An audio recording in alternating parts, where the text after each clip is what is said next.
Ang ikalawang sulat ni Pablo sa mga taga-Korinto. Unang kabanata. Mula kay Pablo na apostol ni Kristo Jesus, ayon sa kalooban ng Diyos, kasama si Timoteo na ating kapatid. Mahal kong mga kapatid sa Iglesia ng Diyos diyan sa Korinto, kasama ang lahat ng mga pinabanal ng Diyos sa Akaya. Sumainyo nawa ang biyaya at kapayapaang galing sa Diyos na ating Ama at sa Panginoong Hesukristo. Pasasalamat sa Diyos. Purihin ang Diyos at Ama ng ating Panginoong Hesukristo. Siya'y maawaing Ama at Diyos na laging nagpapalakas ng ating loob. Pinalalakas niya ang ating loob sa lahat ng ating paghihirap, para sa pamamagitan ng kalakasan ng loob na ibinigay sa atin ng Diyos, ay mapalakas din natin ang loob ng ibang naghihirap. Sapagkat kung gaano karami ang mga paghihirap natin dahil kay Kristo, ganoon din karaming beses niyang pinalalakas ang ating loob. Kung naghihirap man kami, ito'y para mapalakas ang inyong loob, at para kayo'y maligtas. At kung pinalakas man ng Diyos ang aming loob, ito'y para mapalakas din ang loob ninyo.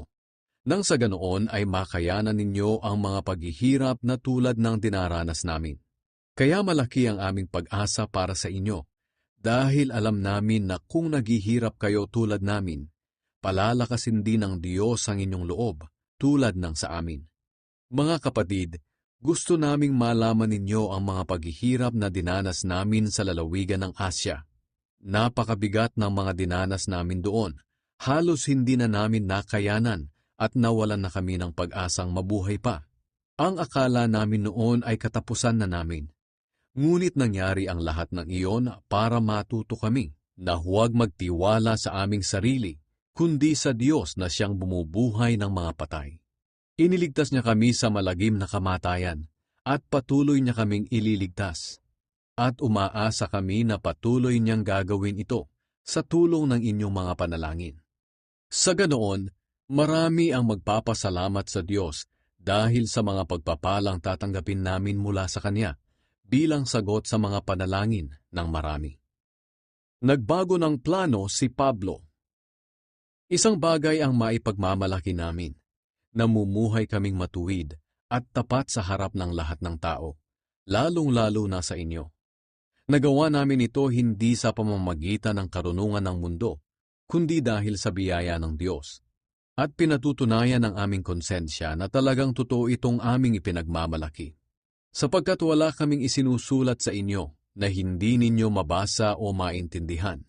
Kahit na hindi nyo pa kami kilalang mabuti, umaasa akong darating ang araw na makikilala nyo kami ng lubusan, para maipagmalaki ninyo kami sa araw ng pagdating ng Panginoong Hesus, at maipagmamalaki rin namin kayo. Dahil sa tiwalang ito, binalak kong bisitahin kayo noong una, para makatanggap kayo ng dobleng pagpapala sa pagbisita ko sa inyo ng 2 beses. Binalak kong dumaan muna sa inyo pagpunta ko sa Macedonia, at sa aking pagbalik mula roon, muli akong dadaan diyan, para matulungan ninyo ako sa aking paglalakbay papuntang Judea. Iyon sana ang plano ko noon. Ngunit dahil hindi ito natuloy, masasabi ba ninyong pabago-bago ang aking isip? Katulad din ba ako ng mga taong makamundo na oo ng oo, pero hindi naman pala ang ibig sabihin? Aba hindi. Kung paanong tapat ang Diyos, ganoon din naman kami sa aming mga sinasabi. Kami ni Silas at Timoteo ay nangaral sa inyo tungkol kay Hesukristo na anak ng Diyos. At alam ninyong si Kristo'y tapat sa kanyang mga salita. Talagang tutuparin niya ang kanyang mga pangako. Sapagkat kahit gaano man karami ang pangako ng Diyos, tutuparin niyang lahat ito sa pamamagitan ni Kristo. Kaya nga masasabi natin na tapat ang Diyos, at ito'y nakapagbibigay ng kapurihan sa Kanya. Ang Diyos ang nagpapatibay sa atin, at sa ating pakikipag-isa kay Kristo. Pinili niya tayo para maglingkod sa Kanya. Tinatakan niya tayo bilang tanda na tayo'y nasa Kanya na. Ginawa niya ito sa pamamagitan ng paglalagay ng Kanyang banal na Espiritu sa ating mga puso. Ang banal na Espiritu ang nagsisilbing garantiya na matatanggap natin ang Kanyang mga ipinangako. Saksi ko ang Diyos, na kaya hindi na ako tumuloy diyan sa Korinto ay dahil ayaw kong sumama ang loob ninyo sa akin. Ayaw naming diktahan kayo sa inyong pananampalataya, dahil matatag na kayo riyan. Nais lamang naming magkatulungan tayo para maging masaya kayo. Ikalawang kabanata. Naisip kong huwag na munang pumunta riyan kung makapagdudulot lang naman ng kalungkutan ang pagdalaw ko sa inyo. Kayo lang ang nagpapasaya sa akin. Ngunit kung magiging malungkot kayo ng dahil sa akin, papaano nyo pa ako mapapasaya? Iyan ang dahilan kung bakit sumulat ako sa inyo noon. Ayaw kong sa pagpunta ko riyan ay maging malungkot ang mga taong dapat sana'y magpapaligaya sa akin. At naniniwala ako na ang kaligayahan ko ay kaligayahan din ninyong lahat. Nang sumulat ako noon sa inyo, nabagabag ang aking kalooban. Nalungkot ako't lumuha. Sumulat ako sa inyo hindi dahil sa gusto ko kayong saktan, kundi dahil gusto kong maipakita kung gaano ko kayo kamahal. Patawarin ang nagkasala.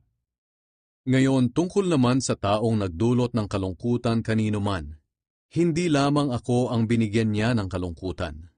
Ayaw kong magmalabis, pero nagbigay din siya ng kalungkutan sa inyong lahat. Pero sapat na ang kaparusahang ibinigay ninyo sa kanya. Kaya patawarin na ninyo siya at patatagin. Dahil baka maging labis ang kanyang hinagpis at tuluyang panghinaan ng loob. Nakikiusap ako na ipakita ninyo sa kanya na mahal nyo pa rin siya. At ito nga ang dahilan ng pagsulat ko sa inyo. Dahil gusto kong malaman kung sinusunod ninyong mabuti ang lahat ng sinasabi ko sa inyo. Kung pinatawad na ninyo ang taong nagkasala, pinatawad ko na rin siya. At kung nagpatawad man ako, saksi si Kristo na ginawa ko iyon alang-alang sa inyo. Nararapat lamang na magpatawad tayo para hindi tayo madaig ni Satanas. Alam naman natin ang mga binabalak niyang masama. Si Pablo sa Troas. Nang dumating ako sa Troas para ipangaral ang magandang balita tungkol kay Kristo, binigyan ako ng Panginoon ng magandang pagkakataon na magawa iyon. Pero hindi ako mapalagay, dahil hindi ko nakita roon ang kapatid nating si Tito. Kaya nagpaalam ako sa mga mananampalataya roon at pumunta sa Macedonia. Tagumpay sa pamamagitan ni Kristo. Salamat sa Diyos dahil lagi siyang nasa unahan natin sa parada ng tagumpay. Ginagawa niya ito dahil tayo ay na kay Kristo. Saan man kami pumunta, ginagamit kami ng Diyos para ipakilala si Kristo sa mga tao. At itong ipinapalaganap namin ay parang halimuyak ng pabango. Para kaming mabangong handog na iniaalay ni Kristo sa Diyos at naaamoy ng mga taong naliligtas at nang napapahamak. Sa mga napapahamak, para kaming nakamamatay na amoy. Ngunit sa mga naliligtas, para kaming halimuyak na nagbibigay buhay. Sino ang may kakayahang gampanan ng gawaing ito? Hindi kami tulad ng marami riyan na ginagawang negosyo ang salita ng Diyos para magkapera. Alam naming nakikita kami ng Diyos. Kaya bilang mga mananampalataya ni Kristo at sugo ng Diyos, tapat naming ipinangangaral ang kanyang salita. Ikatlong kabanata. Baka sabihin ninyong pinupuri na naman namin ang aming mga sarili. Hindi kami katulad ng iba riyan na kailangan ang rekomendasyon para tanggapin ninyo. At pagkatapos, hihingi naman ang rekomendasyon mula sa inyo para tanggapin din sa ibang lugar. Hindi na namin kailangan ito, dahil kayo na mismo ang aming rekomendasyon na nakasulat sa aming puso. Sapagkat ang pamumuhay ninyo ay parang sulat na nakikita at nababasa ng lahat. Malinaw na ang buhay ninyo ay parang isang sulat mula kay Kristo na isinulat sa pamamagitan namin. At hindi tinta ang ginamit sa sulat na ito, kundi ang Espiritu ng Diyos na buhay. At hindi rin ito isinulat sa malapad na mga bato, kundi sa puso ng mga tao. Nasasabi namin ang mga ito dahil sa mga ginagawa ni Kristo sa pamamagitan namin at dahil sa aming pagtitiwala sa Diyos. Kung sa aming sarili lamang, wala kaming sapat na kakayahang gawin ito. Lahat ng aming kakayahan ay mula sa Diyos. Siya ang nagbigay sa amin ng kakayahan para maipahayag namin ang kanyang bagong pamamaraan para mailapit ang mga tao sa kanya. At ang bagong pamamaraan na ito ay hindi ayon sa isinulat na kautusan, kundi sa pamamagitan ng Espiritu. Sapagkat ang kautusan ay nagdudulot ng kamatayan, ngunit ang Espiritu ay nagbibigay buhay. Noong ibinigay ng Diyos kay Moises ang kautusan na nakasulat sa malapad na mga bato, hindi matingnan ng mga Israelita ang mukha ni Moises dahil nasisilaw sila. Ngunit ang ningning na iyon sa kanyang mukha ay unti-unti ring nawala. Ngayon, kung nagpakita ang Diyos ng kanyang kapangyarihan sa kautusan na nagdudulot ng kamatayan, higit pa ang ipapakita niyang kapangyarihan kung kikilos na ang Espiritu. Kung nagpakita ang Diyos ng kapangyarihan niya sa pamamagitan ng kautusan na nagdudulot ng hatol na kamatayan, higit pa ang ipapakita niyang kapangyarihan sa pagpapawalang sala sa mga tao. Ang totoo, baliwala ang kapangyarihan ng kautusan kung ihahambing sa kapangyarihan ng bagong pamamaraan ng Diyos. Kung may kapangyarihang ipinakita ang Diyos sa pamamagitan ng kautusan na lumilipas, higit pa ang kapangyarihang ipinapakita niya sa bagong pamamaraang ito na nananatiling magpakailanman. At dahil sa pag-asa naming ito, malakas ang aming loob na ipahayag ang salita ng Diyos. Hindi kami tulad ni Moises na nagtakip ng mukha para hindi makita ng mga Israelita ang liwanag sa kanyang mukha na unti-unting nawawala. Ang totoo, hindi naintindihan ng mga Israelita ang kahulugan nito noon dahil may nakatakip sa kanilang isipan. At kahit ngayon, may nakatakip pa rin sa kanilang isipan habang binabasa nila ang dating kasunduan. At maaalis lamang ito kapag ang isang tao'y na kay Kristo. Totoong hanggang ngayon ay may nakatakip sa kanilang isipan habang binabasa nila ang mga isinulat ni Moises. Ngunit kung lalapit ang tao sa Panginoon, maaalis ang takip sa kanyang isipan. Ngayon, ang binabanggit ditong Panginoon ay ang banal na Espiritu. At kung ang Espiritu ng Panginoon ay nasa isang tao, malaya na siya. At dahil naalis na ang takip sa ating isipan, nakikita na natin ang kapangyarihan ng Panginoon. At ang kapangyarihang ito ay mula sa Panginoon na siyang banal na Espiritu, ang siyang unti-unting bumabago sa atin hanggang tayo'y maging katulad niya. Ika-4 na kabanata. Kayamanan sa palayok. Dahil sa awa ng Diyos, pinili niya kami para ipahayag ang kanyang bagong pamamaraan sa pagpapawalang sala sa mga tao.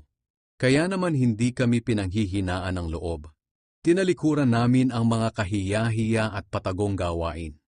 Hindi kami nanlilinlang, at hindi rin namin binabaluktot ang salita ng Diyos. Pawang katotohanan ang ipinangangaral namin. Alam ito ng Diyos, at malinis ang aming konsensya sa harap ng tao. Ngunit kung may mga hindi nakakaintindi sa magandang balita na aming ipinapahayag, ito ay ang mga taong napapahamak. Ayaw nilang maniwala sa magandang balita dahil ang kanilang mga isipan ay binulag ni Satanas na naghahari sa mundong ito. Binulag niya sila para hindi nila maintindihan ang magandang balita tungkol sa kapangyarihan ni Kristo na siyang larawan ng Diyos. Hindi namin ipinangangaral ang aming mga sarili, kundi si Hesukristo na siyang Panginoon. Naglilingkod kami sa inyo dahil kay Jesus, sapagkat ang Diyos na nagsabing, magkaroon ng liwanag sa kadiliman, ang siya ring nagbigay liwanag sa aming mga isipan para maunawaan namin ang kapangyarihan ng Diyos na nahayag kay Hesukristo. Nasa amin ang kayamanang ito, ngunit tulad lang kami ng palayok na pinaglagyan nito, para maipakita na ang hindi maparisang kapangyarihan na nasa amin ay mula sa Diyos at hindi sa amin. Sa aming pangangaral, ginigipit kami sa lahat ng paraan, pero hindi kami nalulupig. Kung minsan kami ay naguguluhan, pero hindi kami nawawalan ng pag-asa. Maraming umuusig sa amin, ngunit hindi kami pinapabayaan ng Diyos. Kung minsay sinasaktan kami, ngunit hindi tuluyang napapatay. Lagi kaming nasa bingit ng kamatayan tulad ng nangyari kay Jesus, para sa pamamagitan ng aming buhay ay makita rin ang buhay ni Jesus. Lagi kaming nasa bingit ng kamatayan dahil sa paglilingkod namin kay Jesus, para sa pamamagitan ng aming katawang may kamatayan, makita ng lahat ang buhay ni Jesus. Maaaring mamatay kami dahil sa aming pangangaral, pero ito naman ang nagdudulot sa inyo ng buhay na walang hanggan. Sinasabi ng kasulatan, "Sumasampalataya ako, kaya nagsalita ako." Ganoon din ang aming ginagawa. Sumasampalataya kami, kaya nagsasalita kami. Sapagkat alam namin na ang Diyos na muling bumuhay sa Panginoong Hesus ang siya ring bubuhay sa amin, tulad ng ginawa niya kay Jesus, at dadalhin niya tayong lahat sa kanyang piling. Ang lahat ng paghihirap namin ay para sa inyong ikabubuti, para lalo pang dumami ang tumanggap ng biyaya ng Diyos. At habang dumarami ang tumatanggap ng biyaya ng Diyos, dumarami rin ang nagpapasalamat sa Kanya. At dahil dito ay mapupuri siya. Iyan ang dahilan kung bakit hindi kami pinanghihinaan ng loob. Kahit na unti-unting humihina ang aming katawan, patuloy namang lumalakas ang aming espiritu. Sapagkat ang mga paghihirap na dinaranas namin sa mundong ito ay panandalian lamang, at hindi naman gaanong mabigat. At dahil sa aming mga paghihirap, may inihahandang gantimpala ang Diyos para sa amin na mananatili magpakailanman at hinding-hindi mapapantayan. Kaya hindi namin pinapahalagahan ang mga bagay na nakikita sa mundong ito, kundi ang mga bagay na hindi nakikita.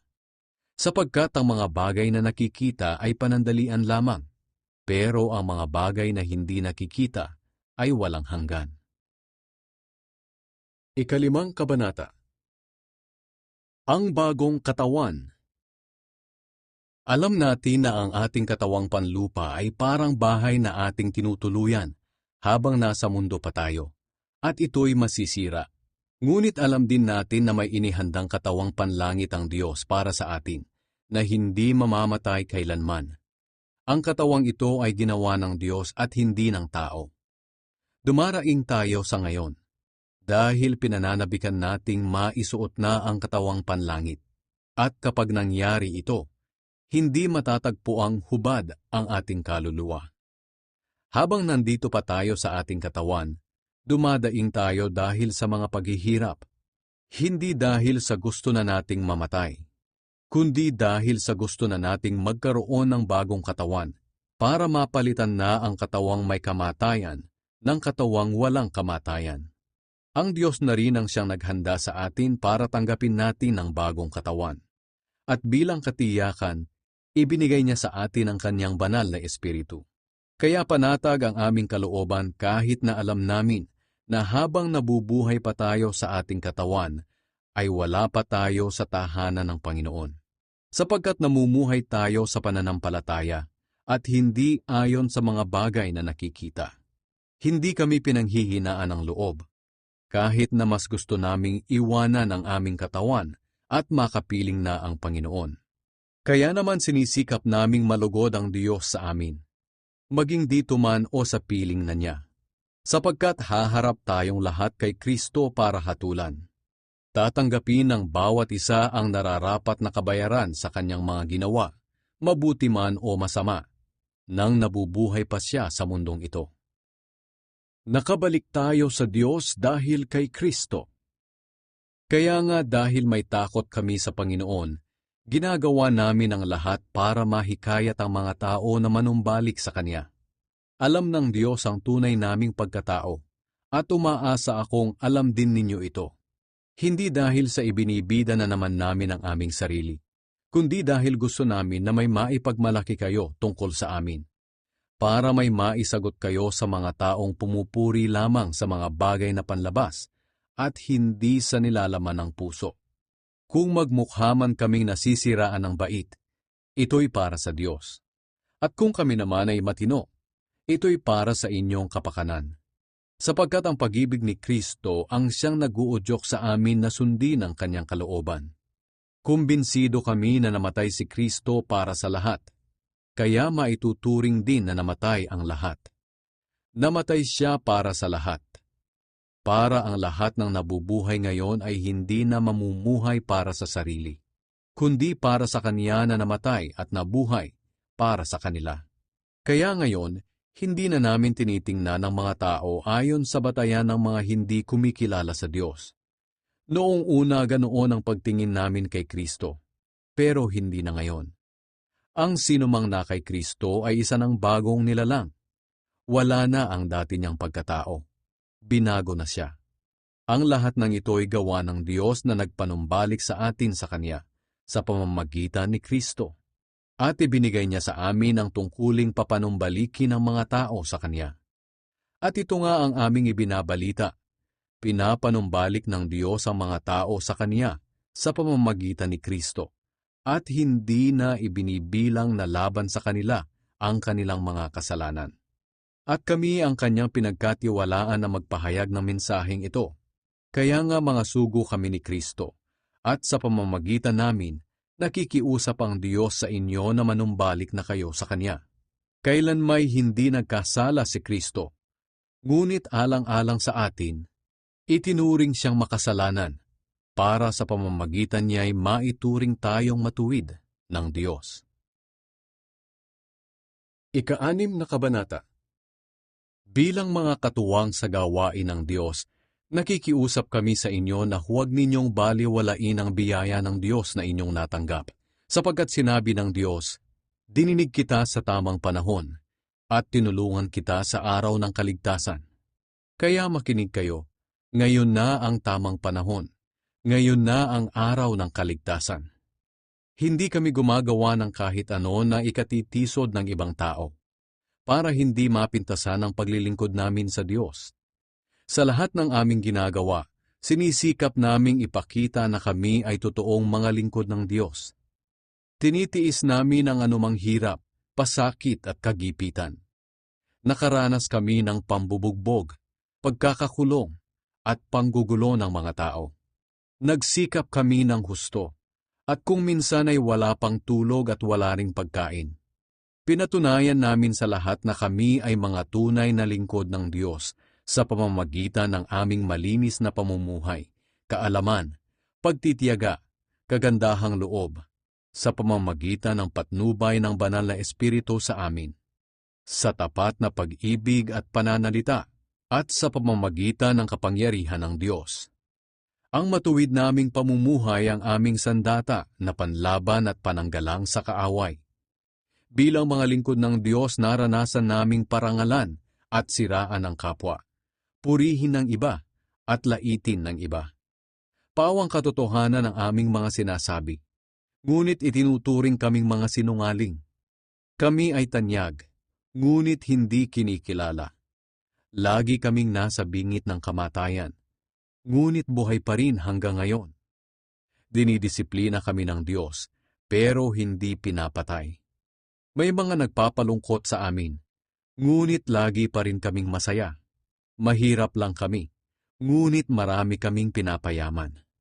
Kung tungkol sa mga bagay dito sa mundo, wala kaming masasabing amin. Ngunit ang totoo, kami ang nagmamay-ari sa lahat ng mga bagay.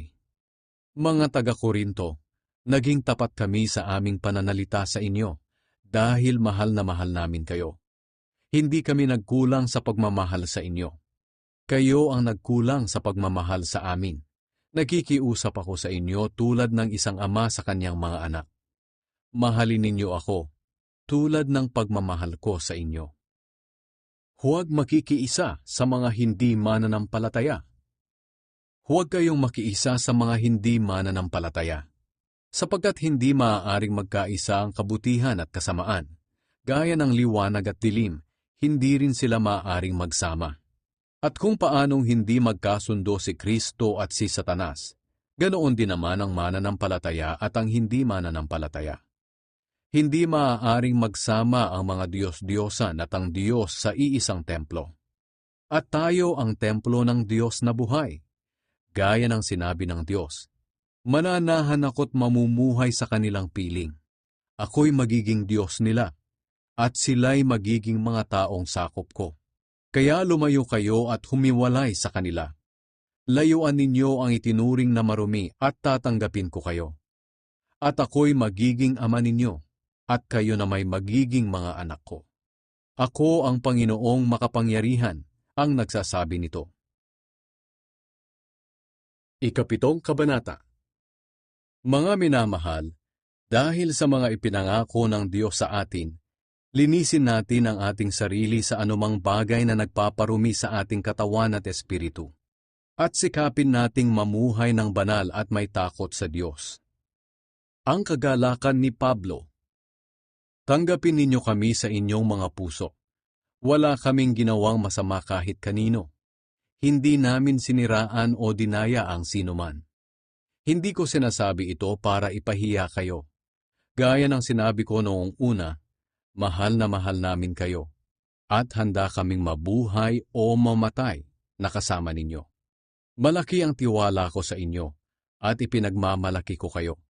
Labis ninyong pinalakas ang aming loob at nag-uumapaw sa aming puso ang kagalakan sa kabila ng lahat ng aming mga paghihirap. Nang dumating kami sa Macedonia, wala rin kaming pahinga, dahil kahit saan ay nagdalamhati kami. Sa paligid ay nariyan ang mga kumukontra sa amin, at sa loob naman namin ay may pag-aalala para sa mga mananampalataya. Ngunit pinalakas ng Diyos ang aming loob nang dumating si Tito. Tunay na pinalalakas niya ang loob ng mga nalulumbay. At hindi lang ang pagdating ni Tito ang nagpalakas ng aming loob, kundi maging ang balita na pinalakas din ninyo ang loob niya. Ibinalita niya ang pananabik ninyo sa amin, ang inyong panaghoy sa mga pangyayari, at ang katapatan ninyo sa akin. Dahil dito lalo akong natuwa. Kahit na nagdulot sa inyo ng kalungkutan ang aking sulat, hindi ko ito pinagsisisihan. Nagsisi ako noong una dahil nakita kong pinalungkot kayo ng aking sulat. Ngunit sandali lamang. Ngunit masaya ako ngayon. Hindi dahil malungkot kayo, kundi dahil naging paraan iyon para magsisi kayo. At iyan nga ang nais ng Diyos na mangyari. Kaya hindi nakasama sa inyo ang aking mga sinulat.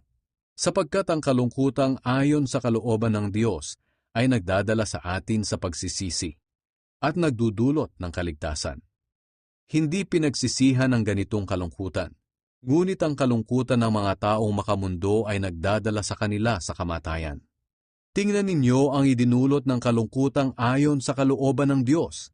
Naging masigasig kayong patunayan na wala kayong kasalanan tungkol sa mga bagay na sinasabi ko sa inyo. Nagalit kayo sa gumawa ng kasalanang iyon, at natakot sa maaaring idulot nito. Naging masigasig kayong maibalik ang dati nating samahan.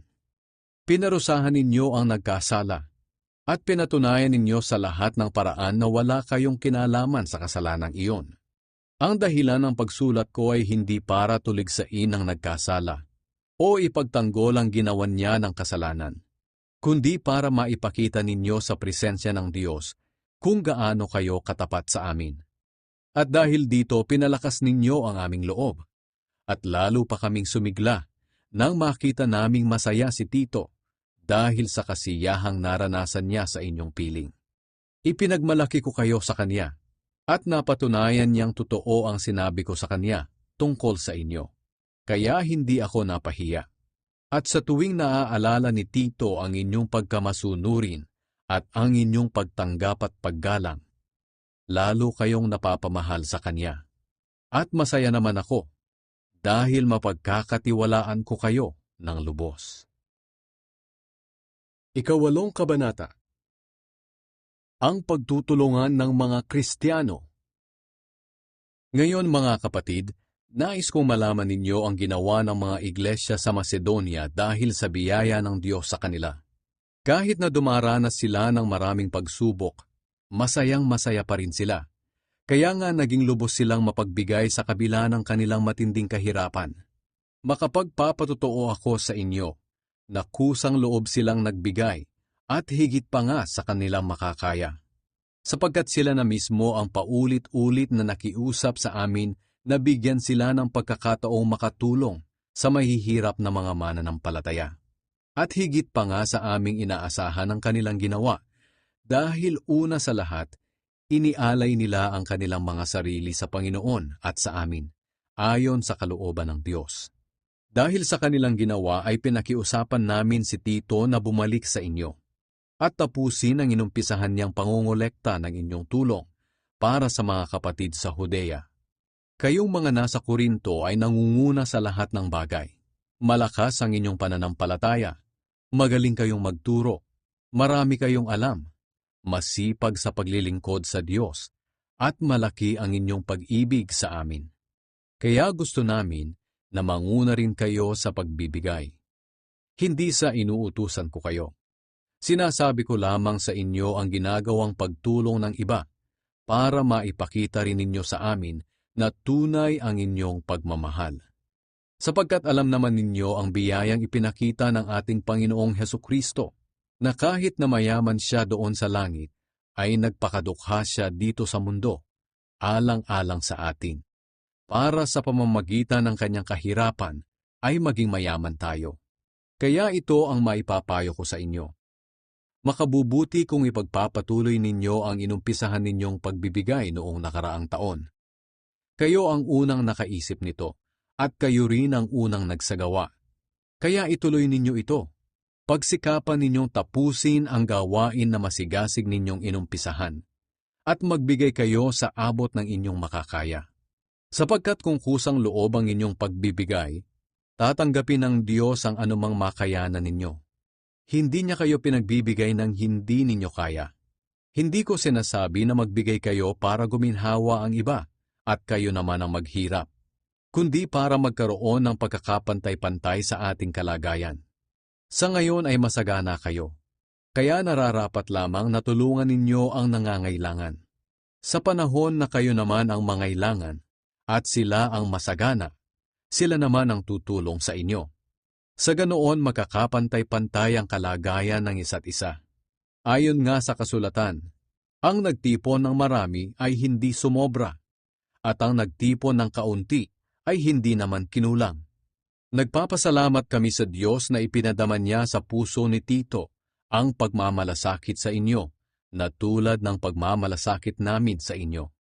Sapagkat hindi lang siya sumang-ayon sa aming pakiusap, kundi siya na rin mismo ang may gustong pumunta riyan. Pasasamahin namin sa kanya ang isa sa mga kapatid natin na kilala sa lahat ng iglesia, dahil sa paglilingkod niya para sa magandang balita. Hindi lang iyan, siya rin ang pinili ng mga iglesia na sumama sa amin para magdala ng tulong sa mga nangangailangan, nang sa ganoon ay maparangalan ng Panginoon at maipakita namin na talagang gusto naming makatulong. Isinusugo namin siya kasama si Tito dahil nais naming maiwasang may masabi ang iba tungkol sa pangangasiwa namin sa malaking tulong na ito. Sapagkat sinisikap naming gawin ang tama, hindi lamang sa paningin ng Panginoon, kundi maging sa paningin ng tao. Kasama nila sa pagpunta riyan ang isa pang kapatid sa pananampalataya, nasubok na namin sa maraming bagay, at nakita namin ang kanyang sigasig sa pagtulong.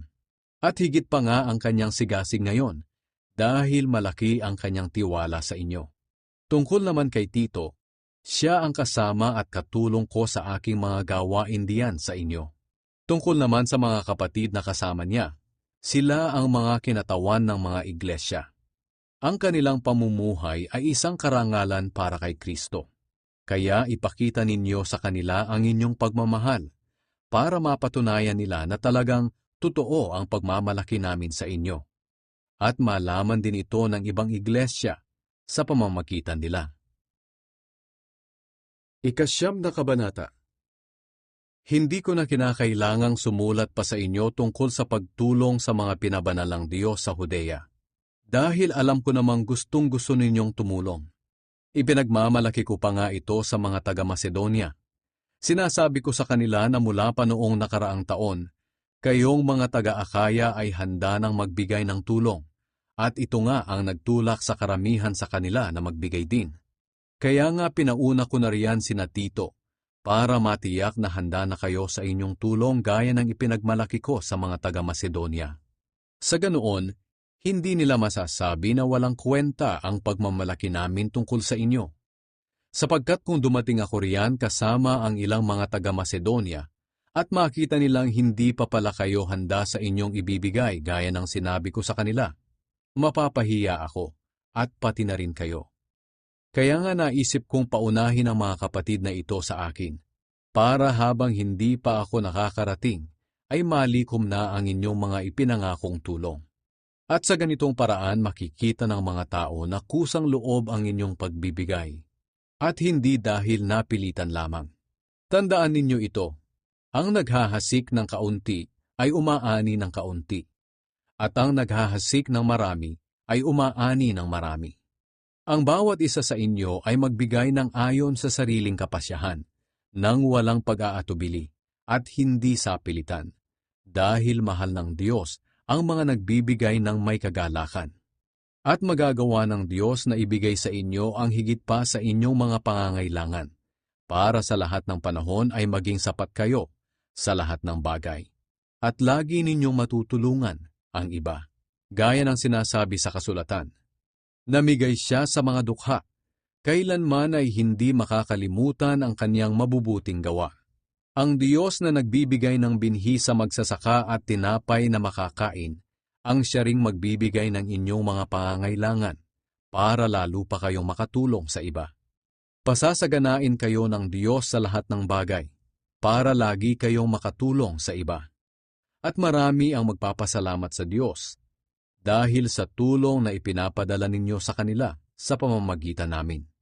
Dahil sa inyong pagbibigay, hindi lamang ninyo tinutugunan ang pangangailangan ng mga mananampalataya na nasa Judea, kundi magiging dahilan din ito para marami ang magpasalamat sa Diyos.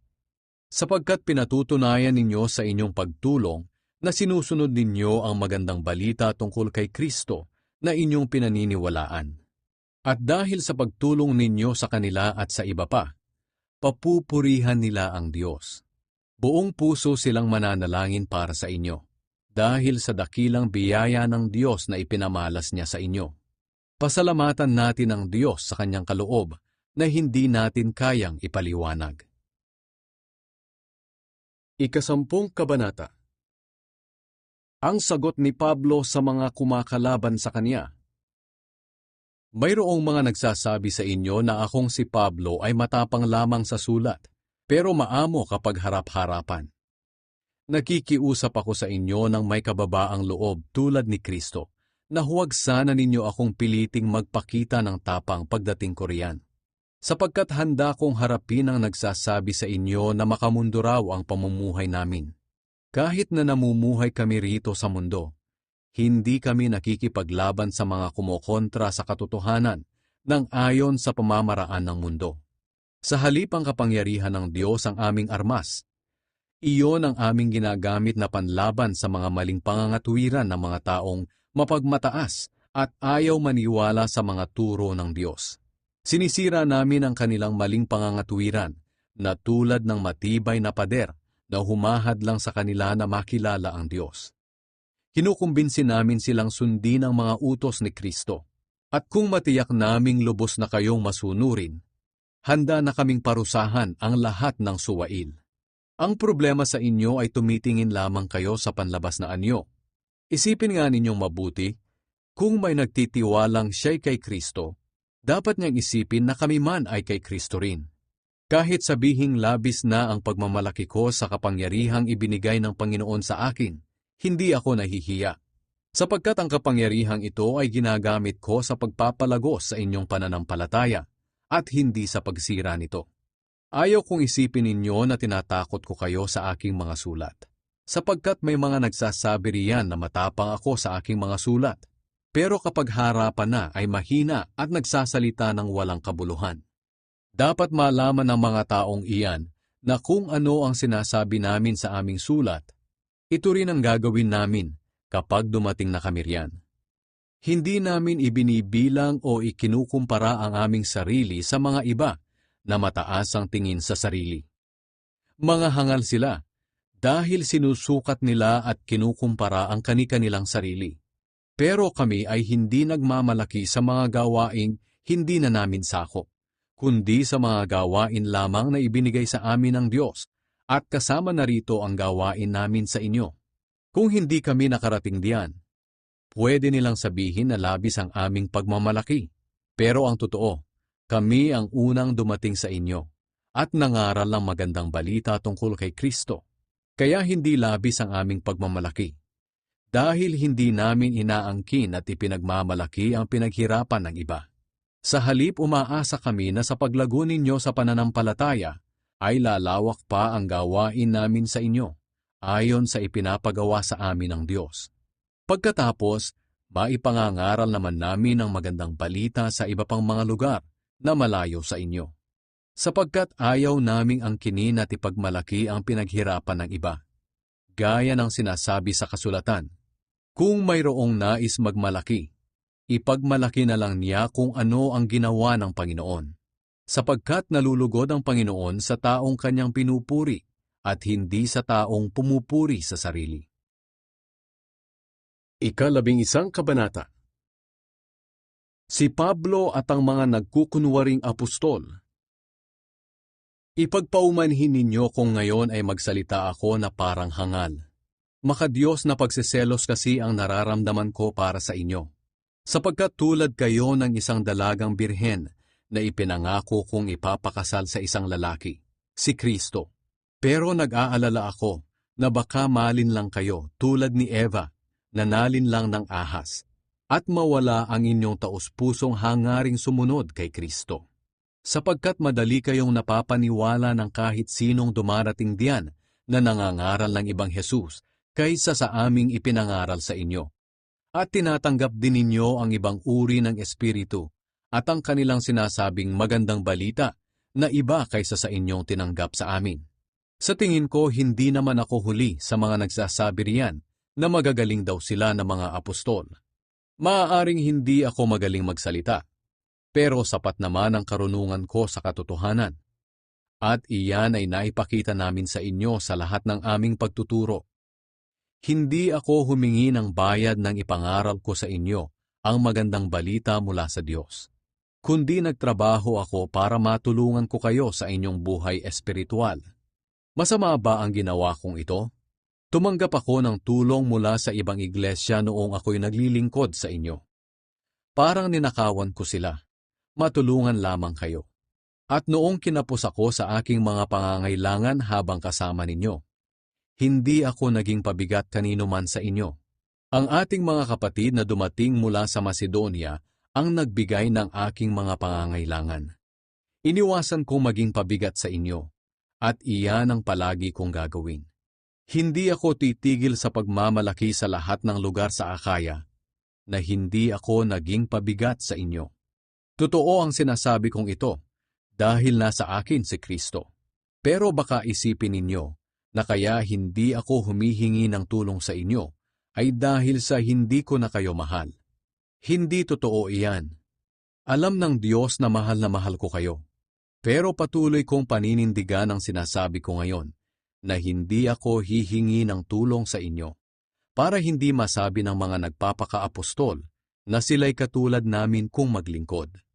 Sapagkat ang mga taong iyan ay hindi naman mga tunay na apostol, kundi mga manlilinlang, at nagpapanggap lang na mga apostol ni Kristo. At hindi naman iyan nakapagtataka, dahil maging si Satanas ay nagkukunwaring anghel ng Diyos na nagbibigay liwanag. Kaya hindi rin nakapagtataka na ang kanyang mga alagad ay magkunwari ding mga alagad ng katuwiran. Pero darating ang araw na parurusahan sila sa lahat ng kanilang mga ginagawa. Ang mga paghihirap ni Pablo bilang apostol. Inuulit ko, huwag ninyong isipin na isa akong hangal. Pero kung ganyan ang tingin ninyo sa akin, hindi na bale, basta hayaan ninyo akong magmalaki ng kahit kaunti. Kung sa bagay kung ipagmamalaki ko ang aking sarili, hindi ito galing sa Panginoon, at para akong hangal. Pero dahil sa marami riyan ang nagmamalaki tulad ng mga taong makamundo, magmamalaki rin ako. Sinasabi ninyong matatalino kayo, pero hinahayaan lamang ninyong diktahan kayo ng mga hangal. Sa katunayan, hinahayaan lang ninyo na alipinin kayo, agawan ng mga ari-arian, pagsamantalahan, pagmataasan at hamakin. Nakakahiya mang aminin na mahihina kami, pero hindi namin kayang gawin ang mga iyan. Kung may magmamalaki riyan, magmamalaki rin ako. Kahit na magmukha akong hangal, sa sinasabi ko. Ipinagmamalaki ba nilang sila'y mga Hudyo, mga Israelita, at kabilang sa lahi ni Abraham? Ako rin. Sila ba'y mga lingkod ni Kristo? Alam kong para na akong baliw sa sinasabi ko. Pero ako rin ay lingkod ni Kristo. At higit pa nga kaysa sa kanila. Dahil higit akong nagpakahirap kaysa sa kanila. Mas maraming beses akong nakulong, nahagupit, at nalagay sa bingit ng kamatayan. 5 beses akong tumanggap ng 39 na hagupit sa kapwa ko mga Hudyo. 3 beses akong pinaghahampas ng mga sundalong Romano. Minsan na rin akong pinagbabato ng mga Hudyo. 3 beses kong naranasan na lumubog ang sinasakyang barko, at minsay buong araw at gabi akong palutang-lutang sa dagat. Sa aking paglalakbay sa iba't ibang lugar, nalagay ako sa panganib, sa pagtawid sa mga ilog, sa mga tulisan, sa kapwa ko mga Hudyo, sa mga hindi Hudyo, sa mga lungsod, sa mga ilang, sa dagat, at sa mga taong nagpapanggap na mga kapatid kay Kristo. Naranasan ko rin ang sobrang hirap at pagod, at kawalan ng tulog. Naranasan ko ang magutom, mauhaw, kadalas ay walang makain, at naranasan kong ginawin dahil sa kakulangan ng maisusuot.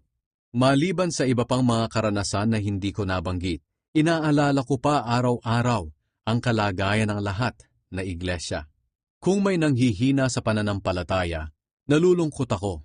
At kung may nagkakasala, naghihirap ang kalooban ko. Kung kailangan kong magmalaki, ang ipagmamalaki ko ay ang aking mga kahinaan. Hindi ako nagsisinungaling. At alam iyan ng Diyos at Ama ng ating Panginoong Hesus. Purihin siya magpakailanman. Noong ako'y nasa lungsod ng Damascus, pinabantayan ng gobernador na sakop ni Haring Aretas ang pintuan ng lungsod para dakpin ako. Ngunit inilagay ako ng aking mga kasama sa isang kaing at ibinaba sa labas ng pader ng lungsod, kaya nakatakas ako. 12 kabanata. Ang mga ipinahayag ng Diyos kay Pablo. Napilitan akong magmalaki, kahit na alam kong wala akong mapapala dito. Sasabihin ko sa inyo ngayon ang mga ipinahayag at ipinakita sa akin ng Panginoon. May 14 na taon na ang nakakaraan nang dalhin ako sa 2 langit. Kristiyano na ako noon. Hindi ko matiyak kung nasa katawan ako noon o nasa espiritu lamang. Ang Diyos lang ang nakakaalam. Ang tanging alam ko ay nakarating ako sa paraiso. At narinig ko roon ang mga kamanghamanghang bagay na hindi kayang ipaliwanag at hindi dapat sabihin kahit kanino. Maipagmamalaki ko ang karanasan kong iyon. Pero kung tungkol sa aking sarili, wala akong maipagmamalaki, maliban sa aking mga kahinaan. At kung magmamalaki man ako, hindi ako magmimistulang hangal. Dahil totoo naman ang aking sasabihin. Pero hindi ko ito gagawin. Dahil baka sumobra ang palagay ng ilan sa akin kaysa sa nakikita nila sa aking pamumuhay. Para hindi ako maging mayabang dahil sa mga kamanghamanghang ipinakita ng Diyos sa akin, binigyan ako ng isang kapansanan sa katawan. Hinayaan ng Diyos na pahirapan ako ni Satanas sa aking kapansanan para hindi ako maging mayabang. 3 beses akong nakiusap sa Panginoon na alisin ito sa akin. Ngunit sinabi ng Panginoon sa akin, "Sapat na sa iyo ang aking biyaya, dahil ang kapangyarihan ko'y nakikita sa iyong kahinaan." Kaya buong galak kong ipinagmamalaki ang aking mga kahinaan, nang sa ganoon ay lagi kong maranasan ang kapangyarihan ni Kristo. Dahil dito maligaya ako sa aking kahinaan, sa mga panlalait sa akin, sa mga pasakit, pang-uusig, at sa mga paghihirap alang-alang kay Kristo. Sapagkat kung kailan ako mahina, saka naman ako pinalalakas ng Diyos. Ang malasakit ni Pablo sa mga taga-Korinto. Para akong hangal sa aking pagmamalaki, pero kayo na rin ang nagtulak sa akin para gawin ito. Dapat sana'y pinuri ninyo ako sa mga nagpapanggap na mga apostol, pero hindi ninyo ito ginawa. Kahit na wala akong maipagmamalaki sa aking sarili, hindi naman ako nahuhuli sa mga taong iyan na magagaling daw na mga apostol. Pinatunayan ko sa inyo na ako'y tunay na apostol sa pamamagitan ng mga himala, kababalaghan, at iba pang mga kamanghamanghang gawain. Kung ano ang mga ginawa ko riyan sa inyo, ganoon din ang ginawa ko sa ibang mga iglesia, maliban na lamang sa hindi ko paghingi ng tulong sa inyo. Kung sa inyo'y isa itong pagkakamali, patawarin sana ninyo ako. Handa na ako ngayong dumalaw sa inyo sa ikatlong pagkakataon. At tulad ng dati, hindi ako hihingi ng tulong sa inyo, dahil kayo ang gusto ko at hindi ang inyong ari-arian. Para ko kayong mga anak. Di ba't ang mga magulang ang nag-iipon para sa kanilang mga anak at hindi ang mga anak para sa mga magulang? Ang totoo, ikaliligaya kong gugulin ang lahat at ialay pati ang aking sarili para sa inyo. Ngunit bakit katiting lang ang isinusukli ninyo sa sobra-sobrang pagmamahal ko sa inyo? Sumasang-ayon kayo na hindi nga ako naging pabigat sa inyo, pero may nagsasabi pa rin na nilinlang ko kayo at dinaya sa ibang paraan. Pero paano? Alam naman ninyong hindi ako nagsamantala sa inyo sa pamamagitan ng mga kapatid na pinapunta ko riyan. Noong pinapunta ko sa inyo si Tito, kasama ang isang kapatid, nagsamantala ba siya sa inyo? Hindi, sapagkat iisang espiritu ang aming sinusunod, at iisa ang aming layunin. Baka sa simula pa iniisip na ninyo na wala kaming ginagawa, kundi ipagtanggol ang aming sarili. Aba hindi. Sa presensya ng Diyos at bilang mga Kristiyano, sinasabi namin sa inyo mga minamahal, na lahat ng aming ginagawa ay para sa ikatitibay ng inyong pananampalataya. Nag-aalala ako na baka pagdating ko riyan, ay makita ko kayong iba sa aking inaasahan, at makita rin ninyo akong iba sa inyong inaasahan. Baka madatnan ko kayong nag-aaway-away, nag-iinggitan, nagkakagalit, nagmamaramot, nagsisiraan, nagchichismisan, nagpapayabangan, at nagkakagulo. Nag-aalala ako na baka pagdating ko riyan ay ipahiya ako ng aking Diyos sa inyong harapan, at baka maging malungkot ako, dahil marami sa inyo ang nagkasala na hanggang ngayon ay hindi pa nagsisisi sa kanilang kalaswaan, sexual na imoralidad, at kahalayan. 13 Kabanata. Pangwakas na mga bilin at mga pangangamusta. Ito na ang pangatlong pagdalaw ko sa inyo. Sinasabi sa kasulatan, ang anumang kaso ng isa laban sa kapwa ay dapat patotohanan ng 2 o 3 saksi. Ngayon, binabalaan ko ang mga nagkasala noon, pati na rin ang lahat, na walang sino mang makakaligtas sa aking pagdidisiplina. Sinabi ko na ito noong pangalawang pagbisita ko riyan, at inuulit ko ngayon, habang hindi pa ako nakakarating. Gagawin ko ito para patunayan sa inyo na si Kristo ay nagsasalita sa pamamagitan ko, dahil ito rin ang hinahanap ninyo sa akin. Hindi siya mahina sa pakikitungo sa inyo, kundi makapangyarihan. Kahit nagpakababa siya nang ipako sa krus, nabubuhay siya ngayon sa kapangyarihan ng Diyos. Ganoon din naman, nagpapakababa rin kami bilang mga mananampalataya ni Kristo. Pero nabubuhay kami sa kapangyarihan ng Diyos para makapaglingkod sa inyo. Suriin ninyo ang inyong sarili. Kung talagang may pananampalataya kayo kay Kristo, tingnan ninyong mabuti ang inyong sarili. Hindi nyo ba alam na si Kristo ay nasa inyo, maliban na lang kung hindi kayo tunay na mananampalataya? Umaasa akong makikita ninyo na tunay kaming mga apostol ni Kristo. Ipinapanalangin namin sa Diyos na hindi kayo gagawa ng kahit anumang masama. Ginagawa namin ito hindi para ipakita sa mga tao na sinusunod ninyo ang aming mga itinuturo, kundi para patuloy kayong gumawa ng tama, kahit sabihin man nilang hindi kami tunay na mga apostol. Kailanman ay hindi kami gagawa ng labag sa katotohanan, kundi ang naaayon lamang sa katotohanan.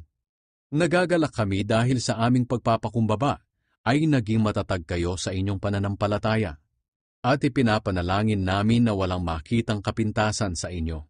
Kaya nga isinusulat ko ito ngayon habang wala pa ako riyan. Para pagdating ko, hindi ko na kailangang maging marahas sa paggamit ng kapangyarihang ibinigay ng Panginoon sa akin.